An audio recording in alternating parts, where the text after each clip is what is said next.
Hello hi నమస్తే అండి. So అందరూ సంక్రాంతి గోదావరి సైడ్ వచ్చేసినట్టున్నారు. మీరు చాలా ప్రదేశాలకి ఇక్కడ తిరిగే ఉంటారు. సో మీకు తెలియని ఒక అందమైన ఆలయాన్ని అయితే ఇప్పుడు నేను మీకు చూపించబోతున్నాను. అదేనండి గంగాలమ్మ టెంపుల్.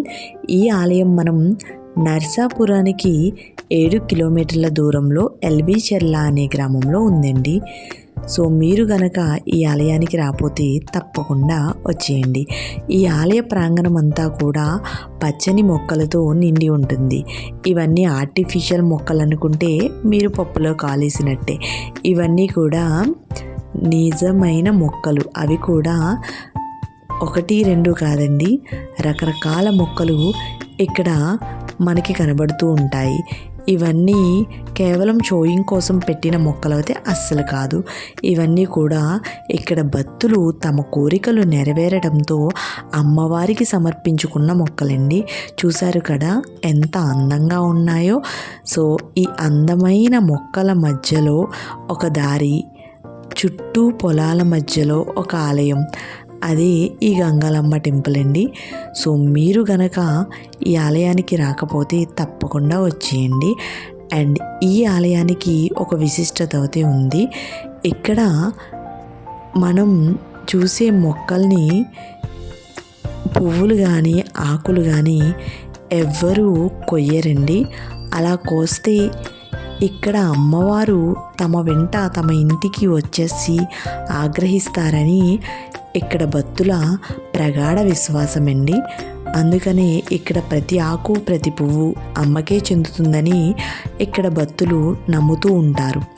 అదేవిధంగా ఇక్కడ అమ్మవారు ఇక్కడ ఒక రైతు పొలంలో పచ్చని కొబ్బరి చెట్టు కింద వెలిసారండి ఆ గంగాలమ్మ తల్లి. అదేవిధంగా ఈ ఆలయానికి ఒక పురాణ గాథ కూడా ఉందండి.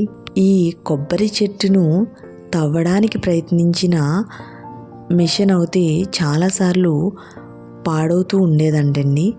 సో ఆ పొలానికి చెందిన యజమానికి కలలో కనిపించి, నేను ఆ కొబ్బరి చెట్టు కింద వెలిసాను, నన్ను కదిలించాలని చూస్తున్నారని చెప్పగా వెంటనే ఆయన వెళ్ళి ఆ పనిని ఆపి అక్కడ ఈ విధంగా గుడిని నిర్మించారు. సో మరొక విషయం ఏంటంటే ప్రతి సంక్రాంతికి ఇక్కడ అంగరంగ వైభవంగా అమ్మకు జాతర జరిపిస్తూ ఉంటారు. సో మీరు కనుక ఈ సంక్రాంతికి ఇంకా మీరు వెస్ట్ గోదావరిలోనే ఉంటే తప్పకుండా వచ్చి దర్శించుకోండి.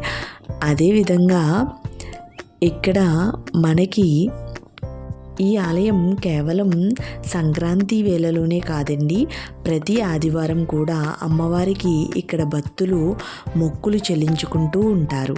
అదేవిధంగా అమ్మవారు మొదట వెలిసినప్పుడు ఇక్కడికి నడిచి రావడానికి కూడా దారి చాలా చిన్నగా ఉండేదంట. కానీ ఇప్పుడు పెద్ద పెద్ద కార్లు కూడా వచ్చేంత దారి ఏర్పడింది.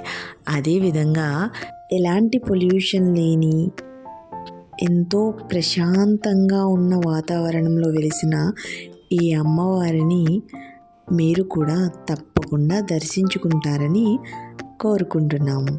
అదేవిధంగా ఆ అమ్మ ఆశీస్సులు మీకు కూడా ఉండాలని కోరుకుంటూ, please like, share, subscribe to my channel.